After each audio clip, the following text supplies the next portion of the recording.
साल 1995 यानी 1995 में चीन के एक बीजिंग शहर में एक ऐसी घटना घटने का दावा किया जाता है जिसकी वजह से आज भी वहां देर रात लोग बसों में सफर करने से डरते हैं। करीब 2 दशक से भी ज्यादा समय से रूट 375 बस की कहानी सुनाई जाती रही है। ये कहानी कितनी सच्ची है साफ नहीं है, लेकिन बीजिंग की वेबसाइट समेत कई अंग्रेजी वेबसाइट पर ये कहानी वायरल है। पुलिस के लिए यह आज भी मिस्ट्री बना हुआ है। इस घटना को घटे करीब 27 साल हो चुके हैं। इस रहस्य को आज तक चीन की पुलिस भी नहीं सुलझा पाई।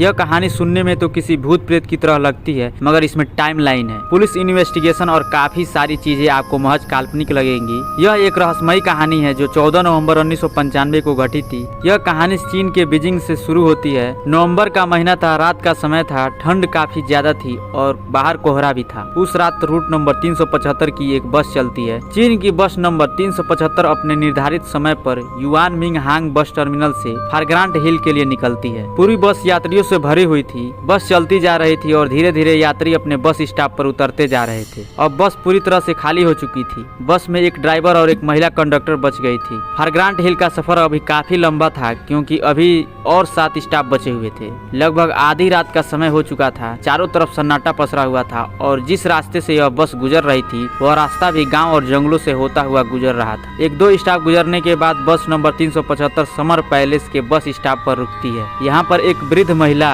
एक 19 साल का लड़का और एक कपल चढ़ते हैं। यह कपल ड्राइवर के पीछे वाली सीट पर जाकर बैठ जाते हैं और लड़का साइड वाली सीट पर जाकर बैठ जाता है जो बस के गेट के पास होती है, और वृद्ध महिला उस लड़के के ठीक पीछे वाली सीट पर जाकर बैठ जाती है। अब बस में कुल 6 लोग थे, 4 यात्री और 2 बस कर्मचारी। बस दोबारा अपनी मंजिल की ओर चल पड़ती है और बस के अंदर का माहौल बिल्कुल शांत था। बस जिस रास्ते से होकर जा रही थी उस रास्ते पर कहीं भी कोई इंसान नजर नहीं आ रहा था क्योंकि बाहर कोहरा भी घना था और ठंड भी ज्यादा थी। लगभग 4 स्टॉप गुजरने के बाद बस के ड्राइवर को 2 लोग सड़क के किनारे खड़े नजर आए। यह देख तो पहले ड्राइवर ने सोचा कि बस को रोकूंगा नहीं, क्योंकि वह जहां खड़े थे वहां कोई बस स्टॉप नहीं था। लेकिन महिला कंडक्टर के समझाने पर ड्राइवर ने बस को रोका। महिला ने कहा कि ये इस रूट की आखिरी बस है और इन्हें कोई दूसरी बस भी नहीं मिलेगा। बस के रुकते ही वो 2 लोग बस के पीछे के दरवाजे से दाखिल होते हैं, मगर तभी हैरान कर देने वाली बात यह हुई कि बस में सफर कर रहे यात्रियों और बस कर्मचारियों को होश उड़ गए। उन्होंने देखा कि बस में 2 नहीं बल्कि 3 लोग दाखिल हुए थे। उनमें से 2 व्यक्ति के चेहरे बिल्कुल सफेद थे और तीसरे व्यक्ति को उन्हें अपने कंधे के सहारे खड़ा रखा था। तीसरे व्यक्ति का सर नीचे की ओर था, बाल बिखरे हुए थे और उसका चेहरा बिल्कुल ढका हुआ था। तीनों लोग ने चीन के प्राचीन काल के कपड़े पहने हुए थे। यह तीनों पैसेंजर बस के सबसे पीछे वाली सीट पर जाकर बैठ गए। बस में अशांति ना फैले इसलिए महिला कंडक्टर ने लोगों को समझाया। उसने कहा कि हो सकता है ये लोग किसी नाटक कंपनी में काम करते हों और देर रात हो जाने की वजह से घर जाने की जल्दी में अपने कपड़े उतारना भूल गए हों। बस नंबर 375 आगे की ओर बढ़ी। अब बस में कुल 9 लोग सवार थे। बस में पहले से जो बूढ़ी महिला सफर कर रही थी वह बार बार पीछे की तरफ मुड़कर उन तीनों लोगों को देख रही थी। जब अगला स्टॉप आया तो यंग कपल इसी स्टॉप पर उतर जाते हैं। बस नंबर 375 फिर से अपनी मंजिल की ओर आगे बढ़ती है।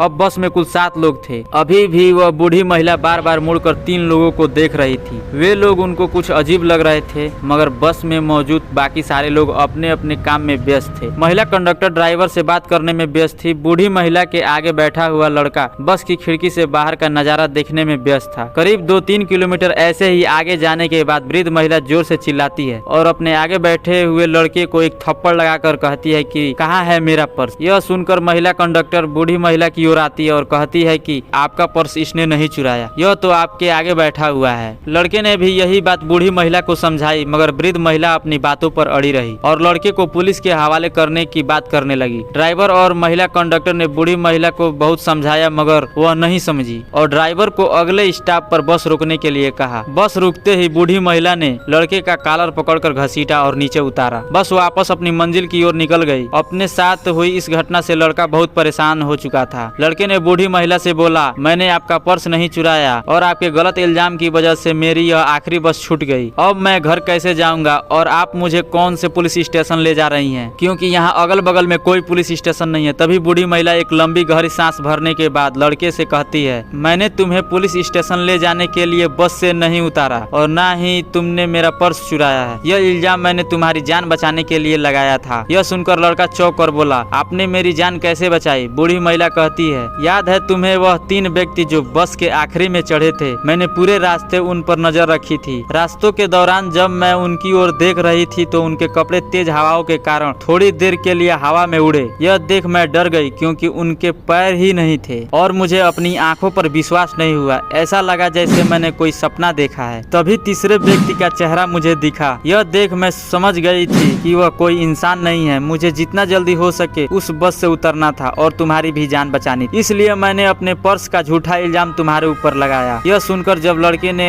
उससे पूछा कि यह बात ड्राइवर और कंडक्टर की क्यों नहीं बताई, तो बूढ़ी महिला ने बताया कि उन्होंने यह बात गंभीर रूप से नहीं ली और कहने लगे कि आंखों का धोखा हुआ है। इसके बाद वृद्ध महिला और लड़का तुरंत पुलिस स्टेशन जाते हैं और पुलिस कर्मचारियों को अपने साथ घटी इस घटना के बारे में बताते हैं, लेकिन पुलिस कर्मचारी उनकी बातों पर यकीन नहीं करते हैं और उन्हें घर जाने की राय देते हैं। साथ में पुलिस यह भी आश्वासन देती है कि अगर इस तरीके की कोई घटना हुई तो उसके ऊपर पुलिस जरूर कार्रवाई करेगी। वृद्ध महिला और लड़का अपने अपने घर चले जाते हैं और अगले दिन सुबह 15 नवंबर को पुलिस को सूचना मिलती है कि yuan Ming Hong bus terminal से फारग्रांट हिल तक जाने वाले रूट की बस नंबर 375 गायब है। वो अपने निर्धारित बस टर्मिनल अभी तक नहीं पहुंची। पुलिस को यह सूचना मिलने के बाद यह समझ आ गया था कि वृद्ध महिला और वह लड़का जो कह रहे थे वो सच था, परंतु पुलिस वृद्ध महिला और लड़के को पुलिस स्टेशन बुलाती है और उनकी बताई बात को रिकॉर्ड करती है। देखते ही देखते पूरे चीन के बीजिंग में यह खबर आग की तरफ फैल गई कि रूट नंबर 375 की बस गायब है। पुलिस की काफी मेहनत और छानबीन करने के बाद भी बस नंबर 375 की कोई जानकारी नहीं मिल रही थी। यहाँ तक कि पुलिस ने सारे सीसीटीवी कैमरे खंगाले मगर कहीं भी उस बस का नामो निशान नहीं था। 16 नवंबर को पुलिस को सूचना मिलती है कि यह बस एक नदी में गिरी हुई है। पुलिस मौके पर जाती है और उस बस को नदी से बाहर निकालती है। पुलिस यह देख चौंक जाती है क्योंकि जो बस नदी में गिरी हुई थी वह बस नंबर 375 थी। यह बस फारग्रांट हिल से करीब 100 किलोमीटर दूर एक नदी में मिली। पुलिस क्रेन की मदद से उस बस को नदी से बाहर निकालती है। बस के अंदर कुल 2 मरे हुए लोगों की लाश थी, जिनमें एक ड्राइवर और एक महिला कंडक्टर शामिल थे। चौंका देने वाली बात यह थी कि उन दोनों की लाशें बिल्कुल ठीक थी, लेकिन बाकी 3 लाशें पूरी तरह सड़ चुकी थी। उन लाशों से बहुत बदबू आ रही थी। अभी तो और भी बहुत सारी चीजें चौंका देने वाली थी। डिपो से संपर्क करने पर बताया गया कि बस में इतना फ्यूल नहीं था कि वह 100 किलोमीटर से आगे तक जा सकती थी।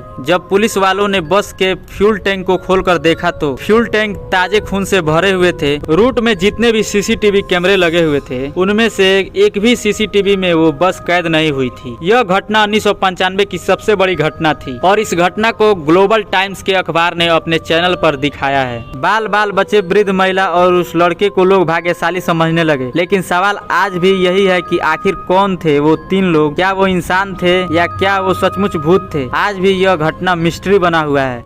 अगर आप हमारे चैनल पे नए हो तो वीडियो को लाइक करके चैनल को सब्सक्राइब जरूर कर लें। तब तक के लिए जय हिंद, जय भारत।